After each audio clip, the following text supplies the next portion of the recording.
Well, that's my run done, and I passed out. What's the crack? Welcome back. My back is very sore today. I don't know what it is. I slept wrong in it or something, but it doesn't feel healthy. Anyways, what's the crack? I hope you're doing well. Here's a fun fact for all of you. Thanks to you lot, this channel, my second channel, has gained more subscribers in the last 30 days than my main channel. Like, that is madness. So just a big shout out to all of you that subscribed. You're all absolute beauties. And for anyone that's watching this that hasn't subscribed, what are you doing? Just hit the subscribe button. It's free and it helps me out. Anyways, I'm just about to go for a run. My plan is to do about an hour's worth of running. It's already fucking 10 to 4. All I've done today is I planned out a YouTube video, a main channel video, which I don't even know if I'm going to get a chance to record it. You see, it's 4 o'clock basically now. I'm going to be back at 5 by the time I eat and shower. That's 6 o'clock and I have to plan a stream for later. I'm streaming later. I'm going to be doing probably the funniest one I've ever done. It's just going to be filled with suffering and forfeits. I'm going to play a game with me mate, a few games with me mate, and every time someone loses they have to do a forfeit. I haven't decided the forfeits. I also have to go to the shop to buy stuff for that. But yeah, I feel like I'm doing too much rambling. I'm going to go for a run now. Alex said to me about bringing me GoPro and recording B-roll or whatever, but the only thing with this jacket is it hangs so low. See, with my phone it's grand because it's long and it's flat, but when I put a GoPro in the other pocket when I'm not using it and I run, it's consecutively hitting me in the ghoulies. So I'll have to do that when I have a different jacket. Instead, I'll just say, do you know what? I'll see you in a second. Just back. Don't really know how to explain this other than I passed out. I finished the 7k in like the corner of my block basically, and I could feel getting weak, I should say. Now this happened to me loads of times before, so I know what to expect, you know. So I hurry home, I get up, I open the door, and the whole time I'm trying to fight it, and as soon as I get in the door, it was like just a release. Like I went to the ground, like I went to the ground myself. I went on my knees and I go into that position with my knees and my head down like that, and then it's kind of weird because like I know what's happening. It's a strange sensation.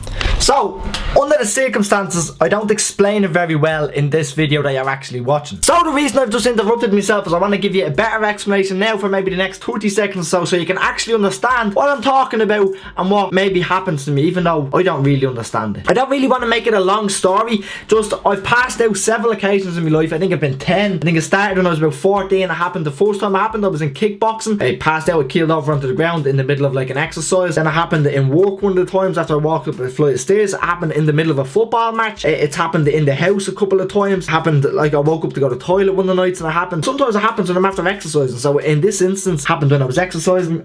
We don't really know what's wrong with me. I have a chip in my heart. That sounds extreme. I have a chip in my chest. It's called a loop. I've had it in for the last 3 or 4 years, and it's due to come out. I got a letter off the hospital a couple of weeks ago saying that it's actually dead. The battery died in it, so it's due to be removed. I've had every test under the sun to try and find out what exactly is wrong with me. Nobody really knows. The only thing that I've ever been told is that I have scarring on my heart. Probably best off not googling that one. As I said, I've done every test under the sun. I've got all the results back from all of them. Nothing significant. The only one test that I haven't got a result back from is a thing called the tilt test. Basically, you put you on a board, you tilt you, you track your heart rate and your blood pressure and things like this, and that's the only test I haven't got a result from. And I was on, I think the test was in progress for about 15 to 30 seconds, and I passed out on the board that you had me on. And that's the only one I haven't got a result from, and that actually tracks your blood pressure. So I'm pretty sure the problem with me is a blood pressure problem. So the chip in my chest is, it's only, I can actually feel it and tell you, it starts here and it ends here. So it's that length between them two fingers. That's how long it is, and it's in my chest to pretty much record my heart rate. I can turn it on with this. I'm supposed to carry this around all the time. I kind of stopped doing that about 2 years ago, and when I feel symptomatic I'm supposed to press this button at my chest to turn this on. Or if I'm doing exercise,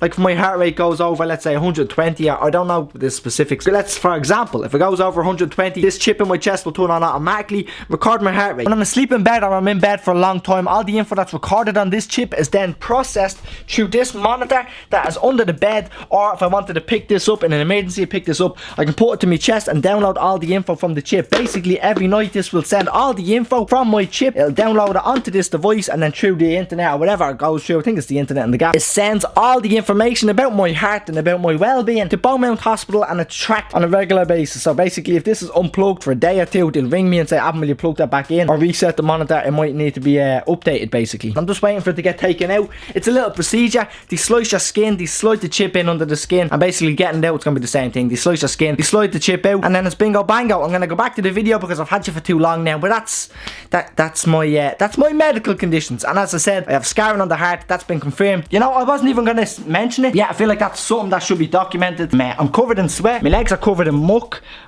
Also, I don't know if this is this is a thing basically. Usually I like to run like near the coast or around parks or whatever where there's no traffic, but today I ran like along the stretch of the motorway, like 3k, yeah, exactly 3k till I turned off the motorway. But the whole time I'm running on that, it's like as if my calf on my right leg was cramping up. I don't know whether it's the fumes from the cars and not enough oxygen in my body and not enough oxygen in the air that I'm breathing in. Is that a thing? You know, something else that I'm convinced about that happens when I run, when I sweat a lot I should say. Since the first day, I'm convinced I can smell hand sanitizer. It's like, because when I walk, I'm using hand sanitizer every 15 minutes or whatever, and it's like as if it soaks into my body, so now that when I sweat, I can actually smell it. Like it's a strong smell. It's not a smell of sweat, it's like hand sanitizer. It's strange, but yeah, there you go. Oh yeah, I done a little run and I passed out. Hello, new day, I'm in flying form, but today, I know that it was yesterday that I might have passed out a little bit, but I'm gonna go on a run today. Well, I'm planning on going on a run. Whether I do or not, I don't know, but I have to film a YouTube video for my main channel. Now see, here's the problem. Last week I recorded it over there. Getting that ring light in and out of there is a pain in the arse, because if they move the desk, everything's nearly falling off, and it just seems like a load of hassle. So I think I'm just gonna try and film it in here. I'll actually use the ring light and film it in here. It doesn't look very appealing. I know I stream from in here, but like as for a YouTube video, just being stuck in a wardrobe, it's not visually appealing, I should say. But yeah, I'm gonna give it a bash. Also, while I have you here, my stream last night, the little forfeit stream that I mentioned, went absolutely fantastic. Just a little bit of pasta, a little bit of sauce, handy dandy, does the job, absolutely gorgeous. By the way, if you're wondering who that lad Johnny is, he is Artwriter's Arter that I mentioned I think 2 videos ago. You know, something I like to say when people say that I'm a fussy eater, because I don't really eat much stuff, but people say I'm a fussy eater, but me, I just say I'm easily satisfied. Like, look at that. Delicioso. Hi guys, so we're just doing a little quick video. And look at this movie. Bowen. Look at this bad day outside. Like that. Clicks on like this subscribe button, so don't miss any of my dad's and mom's videos. Like me and mom are in. We have a tablet or iPad or laptop, you could do it.